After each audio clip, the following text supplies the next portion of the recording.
Bon, quand j'avais appris que Avoynon était interpellé, moi j'étais vraiment touché. Puis ce monsieur-là, moi je le connaissais avant qu'il n'entre en politique.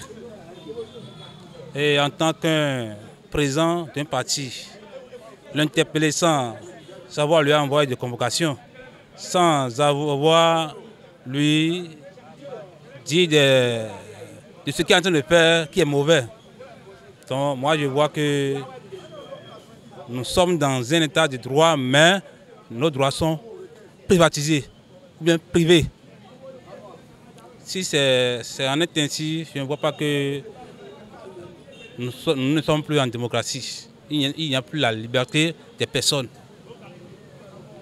Donc maintenant il est relâché. Je viens d'apprendre qu'il est relâché. On l'a libéré maintenant. Maintenant sous des convocations encore. Bon, que la justice soit faite à ce niveau. Sinon, aujourd'hui, on a peur de parler. On a peur de parler puisque aujourd'hui, le Bénin est grave. Mais si tu vois ce qui est mauvais, tu n'as pas le cœur de le dire. Comment est-ce que nous pouvons avancer dans un pays de droit comme ça? Nous ne sommes plus en démocratie.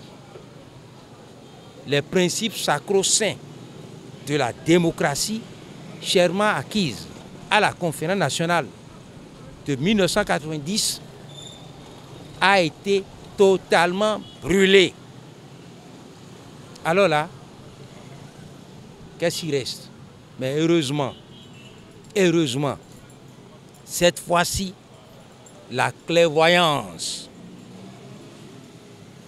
de l'Esprit Saint a travaillé le juge, ou bien les juges de la Criette qui l'ont libéré sous convocation. Quand vous êtes sous convocation, vous n'êtes pas libre. Ah non, il n'est pas libre. On le suit. Mais la moindre incartade, il tombe dedans. Nous sommes dans un pays démocratique. Et la liberté c'est le fondement même de la démocratie. La liberté, elle est très très importante. Et nul, il n'est pas un individu.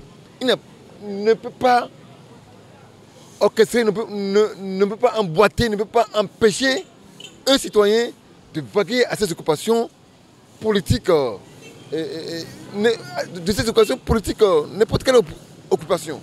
Vous voyez, on se demande, nous sommes dans quel pays? Moi, je ne sais pas les faits qui lui ont été reprochés. Et on ne sait pas. Je ne sais pas réellement, j'ai fouillé, je ne sais pas pourquoi il a été arrêté. Nous sommes dans quel pays?